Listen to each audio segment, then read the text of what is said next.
വിനയൻ എഴുതി സംവിധാനം ചെയ്ത 2022 19-ാം നൂറ്റാണ്ടെന്ന സിനിമ ആരുടെ ജീവിതകഥയെ ആസ്പദമാക്കി നിർമ്മിച്ചതാണ്? നാരായണഗുരു, അയ്യങ്കാളി, വക്കം മൗലവി, ആറാട്ടുപുഴ വേലായുധ പണിക്കർ.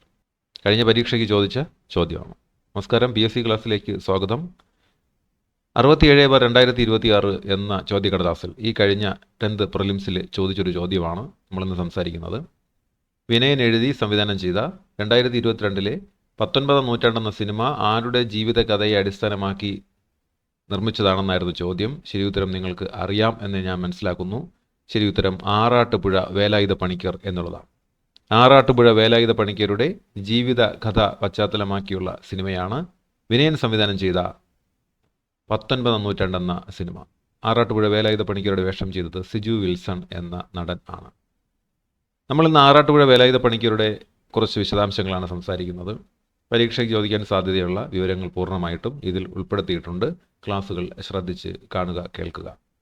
ആറാട്ടുപുഴ വേലായുധ പണിക്കർ ജനിച്ചത് ആലപ്പുഴ ജില്ലയിലെ ആറാട്ടുപുഴ എന്ന സ്ഥലത്താണ്. ആലപ്പുഴ ജില്ലയിലെ ആറാട്ടുപുഴ എന്ന സ്ഥലത്താണ് ആറാട്ടുപുഴ വേലായുധ പണിക്കർ ജനിച്ചത്. അത് പേരിൽ തന്നെ ഉണ്ട്, അതുകൊണ്ട് അത് പഠിക്കാൻ എളുപ്പമാണ്. അദ്ദേഹം ജനിച്ചത് 1825 ജനുവരി 27-ാം തീയതിയാണ്. 1825 ജനുവരി 7-നാണ് അദ്ദേഹം ജനിച്ചത്. അദ്ദേഹം മരിച്ചത് 1874 ജനുവരി 3-ാം തീയതിയാണ്. 1825-ലാണ് ആറാട്ടുപുഴ വേലായുധ പണിക്കർ ജനിച്ചത്. അദ്ദേഹം മരിച്ചത് 1874-ലാണ്. ജനുവരി 7-നാണ് ജനിച്ചത്, ജനുവരി 3-നാണ് മരിച്ചത്. 1825, 1874, 1825 ജനിക്കുന്നു, 1874-ലാണ് അദ്ദേഹം മരിക്കുന്നത്. അദ്ദേഹത്തിൻ്റെ ശരിയായ പേര് കല്ലിശ്ശേരിൽ വേലായുധ ചേകവർ എന്നായിരുന്നു.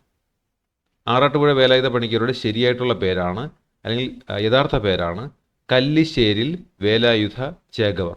അദ്ദേഹം കല്ലിശ്ശേരി അച്ഛൻ എന്നും അറിയപ്പെടുന്നു. കല്ലിശ്ശേരി അച്ഛൻ എന്നും അറിയപ്പെടുന്നത് ആറാട്ടുപുഴ വേലായുധ പണിക്കരാണ്. ശരിയായിട്ടുള്ള പേര് കല്ലിശ്ശേരി വേലായുധ ചേകവർ. കല്ലിശ്ശേരി വേലായുധ ചേകവറാണ്. കല്ലിശ്ശേരി അച്ഛൻ എന്നും അദ്ദേഹം അറിയപ്പെടുന്നുണ്ട്. കേരള നവോത്ഥാന ചരിത്രത്തിലെ ആദ്യത്തെ രക്തസാക്ഷി ആര് എന്ന് ചോദിച്ചു കഴിഞ്ഞാൽ ആറാട്ടുപുഴ വേലായുധ പണിക്കരാണ് ഉത്തരം. കേരള നവോത്ഥാന ചരിത്രത്തിലെ ആദ്യത്തെ രക്തസാക്ഷി, കേരള നവോത്ഥാന ചരിത്രത്തിലെ ആദ്യ രക്തസാക്ഷി എന്നറിയപ്പെടുന്നത് ഇദ്ദേഹമാണ്. വളരെ പ്രധാനപ്പെട്ട ചോദ്യമാണ്.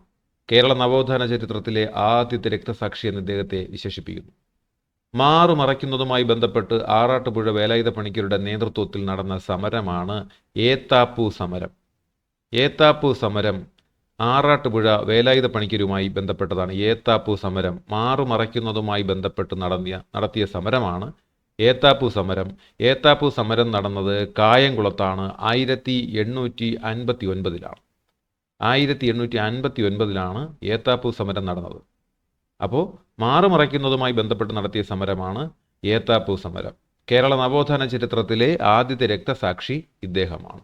ഇദ്ദേഹം കുതിര സവാരിയിലും കളരിപ്പയറ്റിലും അഗ്രഗണ്യനായിരുന്ന സാമൂഹ്യ പരിഷ്കർത്താവ് എന്ന് ചോദിച്ചാലും ഈ ഉത്തരമാണ് എഴുതേണ്ടത്. കുതിര സവാരിയിലും കളരിപ്പയറ്റിലും അഗ്രഗണ്യനായിരുന്ന സാമൂഹ്യ പരിഷ്കർത്താവ്. മാറുമറയ്ക്കുന്നതുമായി ബന്ധപ്പെട്ട് ആറാട്ടുപുഴ വേലായുധ പണിക്കരുടെ നേതൃത്വത്തിൽ നടന്ന സമരമാണ് ഏത്താപ്പൂ സമരം. ഏത്താപ്പൂ സമരം നടന്നത് 1859-ലാണ്. ഏത്താപ്പൂ സമരം 1859-ലാണ്. അവർണ സ്ത്രീകൾക്ക് മൂക്കുത്തി ധരിക്കുന്നതിനായി അദ്ദേഹം നടത്തിയ സമരമാണ് മൂക്കുത്തി സമരം. അവർണ സ്ത്രീകൾക്ക് മൂക്കുത്തി ധരിക്കുന്നതിന് വേണ്ടി നടത്തിയ സമരമാണ് മൂക്കുത്തി സമരം. മൂക്കുത്തി സമരം നടന്ന സ്ഥലം പന്തളമാണ്. പന്തളം. മൂക്കുത്തി സമരം നടന്ന സ്ഥലമാണ് പന്തളം. പന്തളത്താണ് മൂക്കുത്തി സമരം നടന്നത്. ഇദ്ദേഹം നടത്തിയ മറ്റൊരു സമരമാണ് അച്ചിപ്പുടവ സമരം എന്ന പേരിൽ അറിയപ്പെടുന്നത്. അച്ചിപ്പുടവ സമരം നടത്തിയ സാമൂഹ്യ പരിഷ്കർത്താവ് ഇദ്ദേഹമാണ്. അച്ചിപ്പുടവ സമരം ആറാട്ടുപുഴ വേലായുധ പണിക്കരുമായി ബന്ധപ്പെട്ടിരിക്കുന്നു. അപ്പോൾ മൂക്കുത്തി സമരമുണ്ട്, അച്ചിപ്പുടവ സമരമുണ്ട്, ഏത്താപ്പൂ സമരമുണ്ട്. ഇതെല്ലാം ഇദ്ദേഹവുമായി ബന്ധപ്പെട്ടതാണ്. സവർണ സ്ത്രീകൾ ധരിച്ചിരുന്ന മുട്ടിറങ്ങിക്കിടക്കുന്ന നേർത്ത പുടവകളാണ് അച്ചിപ്പുടവ എന്ന പേരിൽ അറിയപ്പെട്ടിരുന്നത്. ഇത്തരം വസ്ത്രങ്ങൾ ധരിക്കാൻ അവർണ സ്ത്രീകൾക്ക് അവകാശം ഉണ്ടായിരുന്നില്ല. ഇതിനെതിരെ ഇദ്ദേഹം നടത്തിയ പ്രക്ഷോഭമാണ് അച്ചിപ്പുടവ സമരം എന്ന് അറിയപ്പെടുന്നത്. ഇപ്പോൾ സവർണ സ്ത്രീകൾ ധരിച്ചിരുന്ന മുട്ടിറങ്ങി കിടക്കുന്ന പുടവകൾ ധരിക്കുവാൻ അവർണ സ്ത്രീകൾക്ക് അവകാശം ഉണ്ടായിരുന്നില്ല. അതിനെതിരെ ആ അവകാശം നേടിയെടുക്കുന്നതിന് വേണ്ടിയിട്ട് ഇദ്ദേഹം നടത്തിയ സമരമാണ് അച്ചിപ്പുടവ സമരം എന്ന പേരിൽ അറിയപ്പെടുന്നത്. അച്ചിപ്പുടവ സമരം നടന്ന സ്ഥലം കായംകുളത്തെ പത്തിയൂർ ആണ്. ആലപ്പുഴ ജില്ലയിലെ അച്ചിപ്പുടവ സമരം നടന്ന സ്ഥലമാണ് പത്തിയൂർ കായംകുളം. അച്ചിപ്പുടവ സമരത്തിൻ്റെ വേദി പത്തിയൂർ കായംകുളം. 1866 മധ്യ തിരുവിതാംകൂറിലെ കൃഷിപ്പണിക്കാരെ സംഘടിപ്പിച്ചുകൊണ്ട് പ്രമാണിമാർക്കെതിരെ കേരളത്തിലെ ആദ്യ നിസ്സഹകരണ സമരം സംഘടിപ്പിച്ചത് ഇദ്ദേഹമാണ്. കേരളത്തിലെ ആദ്യത്തെ നിസ്സഹകരണ സമരം സംഘടിപ്പിച്ച പരിഷ്കർത്താവ് ആര്? ആറാട്ടുപുഴ വേലായുധ പണിക്കർ എന്നാണ് 1866 1866 മധ്യ തിരുവിതാംകൂറിലെ കൃഷിപ്പണിക്കാരെ സംഘടിപ്പിച്ചുകൊണ്ട് പ്രമാണിമാർക്കെതിരെ സമരം നയിച്ചത് ആരെന്ന് ചോദിച്ചാലും ആറാട്ടുപുഴ വേലായുധ പണിക്കറാണ്. ഇദ്ദേഹത്തിന് തിരുവിതാംകൂർ രാജാവിൽ നിന്നും കുഞ്ഞൻ എന്ന പദവി ലഭിക്കുകയുണ്ടായി. തിരുവിതാംകൂർ രാജാവിൽ നിന്നും കുഞ്ഞൻ പദവി ലഭിച്ച പരിഷ്കർത്താവ് ഇദ്ദേഹമാണ്. ജാതി മതഭേദമന്യേ എല്ലാവർക്കും പ്രവേശിക്കുന്നതിനായി കേരളീയ മാതൃകയിൽ ക്ഷേത്രം നിർമ്മിച്ച നവോത്ഥാന നായകൻ ആറാട്ടുപുഴ വേലായുധ പണിക്കർ. ജാതിമത ഭേദമന്യേ എല്ലാവർക്കും പ്രവേശിക്കുന്നതിനായി കേരളീയ മാതൃകയിൽ ക്ഷേത്രം നിർമ്മിച്ച നവോത്ഥാന നായകൻ ആറാട്ടുപുഴ വേലായുധ പണിക്കർ. തിരുവിതാംകൂർ രാജാവിൽ നിന്നും കുഞ്ഞൻ പദവി ലഭിച്ച പരിഷ്കർത്താവ് ആറാട്ടുപുഴ വേലായുധ പണിക്കർ.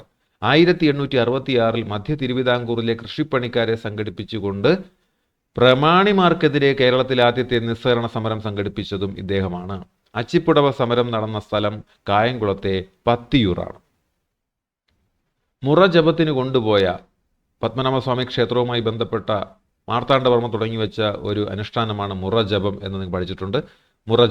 മുറജപത്തിന് കൊണ്ടുപോയ വിഗ്രഹശിലയായ സാളഗ്രാമം മോഷ്ടാക്കളിൽ നിന്നും വീണ്ടെടുത്ത് നൽകിയതിന് തിരുവിതാംകൂർ രാജാവ് ആറാട്ടുപുഴ വേലായുധന് പണിക്കർ സ്ഥാനം നൽകുകയും ആദര സൂചകമായി വീരശൃംഖല നൽകുകയും ചെയ്തു. അപ്പോൾ ഇദ്ദേഹത്തിന് ലഭിച്ചത് ഒരു പണിക്കർ എന്ന് പറയുന്ന ഒരു ബഹുമതിയാണ് ഇദ്ദേഹത്തിന് ലഭിച്ചിട്ടുള്ളത്. ഈ ബഹുമതി ഇദ്ദേഹത്തിന് നൽകിയത് ആരാണ്? തിരുവിതാംകൂർ രാജാവാണ്. എന്തിനാണ് നൽകിയതെന്ന് ചോദിച്ചു കഴിഞ്ഞാൽ, മുറജപത്തിന് കൊണ്ടുപോയ വിഗ്രഹശിലയായ സാളഗ്രാമം മോഷ്ടാക്കളിൽ നിന്ന് വീണ്ടെടുത്ത് നൽകിയതിന് തിരുവിതാംകൂർ രാജാവ് ആറാട്ടുപുഴ വേലായുധന് പണിക്കർ എന്ന് പറയുന്ന ഒരു സ്ഥാനപ്പേര് നൽകുകയുണ്ടായി. ആദരസൂചകമായി അദ്ദേഹത്തിന് വീരശൃംഖലയും നൽകി. ഇദ്ദേഹം സ്ഥാപിച്ച ക്ഷേത്രങ്ങൾ ഒന്ന് 1854 സ്ഥാപിച്ച ഒരു ക്ഷേത്രമാണ് മംഗലം ഇടയ്ക്കാട്ട് ജ്ഞാനേശ്വരി ക്ഷേത്രം, കാർത്തികപ്പള്ളിയിലാണ്. മംഗലം ഇടയ്ക്കാട്ട് ജ്ഞാനേശ്വരി ക്ഷേത്രം കാർത്തികപ്പള്ളിയിലാണ് ഇദ്ദേഹം സ്ഥാപിച്ചത്. മറ്റൊരു ക്ഷേത്രമാണ് ചെറുവരണം ക്ഷേത്രം. ചെറുവരണം ക്ഷേത്രം ചേർത്തല തണ്ണീർമുക്കത്താണ്. 1855 ചെറുവരണം ക്ഷേത്രം അദ്ദേഹം സ്ഥാപിച്ചത്. ആറാട്ടുപുഴ വേലായുധ പണിക്കർ സ്ഥാപിച്ച രണ്ട് ക്ഷേത്രങ്ങളാണ് മംഗലം ഇടയ്ക്കാട്ട് ജ്ഞാനേശ്വരി ക്ഷേത്രം, കാർത്തികപ്പള്ളി. മംഗലം ഇടയ്ക്കാട്ട് ജ്ഞാനേശ്വരി ക്ഷേത്രം കാർത്തികപ്പള്ളിയിലാണ്. അത് 1854. ഇവിടെ നോക്കി അറിയാൻ പറ്റും. 54 പിന്നെ 55 അടുത്തടുത്ത 2 വർഷങ്ങളിലാണ് ക്ഷേത്രങ്ങൾ സ്ഥാപിച്ചിട്ടുള്ളതെന്നുള്ള കാര്യം ഓർക്കുക. 54 55 ക്ഷേത്രങ്ങൾ സ്ഥാപിച്ചിട്ടുള്ളത്. മംഗലം ഇടയ്ക്കാട്ട് ജ്ഞാനേശ്വരി ക്ഷേത്രം കാർത്തികപ്പള്ളി, ചെറുവരണം ക്ഷേത്രം തണ്ണീർമുക്കം, ചേർത്തലയിലെ തണ്ണീർമുക്കത്ത് ചെറുവരണം ക്ഷേത്രവും സ്ഥാപിച്ചു. കേരളത്തിലെ അവർണർക്ക് വേണ്ടി ഒരു അവർണൻ ആദ്യമായി സ്ഥാപിച്ച ക്ഷേത്രം എന്നറിയപ്പെടുന്നത് മംഗലം ഇടയ്ക്കാട്ട് ജ്ഞാനേശ്വരി ക്ഷേത്രമാണ്. കേരളത്തിലെ അവർണർക്ക് വേണ്ടി ഒരു അവർണൻ ആദ്യമായി സ്ഥാപിച്ച ക്ഷേത്രമാണ് മംഗലം ഇടയ്ക്കാട്ട് ജ്ഞാനേശ്വരി ക്ഷേത്രം. താഴ്ന്ന ജാതിക്കാർക്ക് വേണ്ടി 1860 സ്ഥാപിച്ച കഥകളി പഠന കേന്ദ്രമാണ് കഥകളി യോഗം എന്ന പേരിൽ അറിയപ്പെടുന്നത്.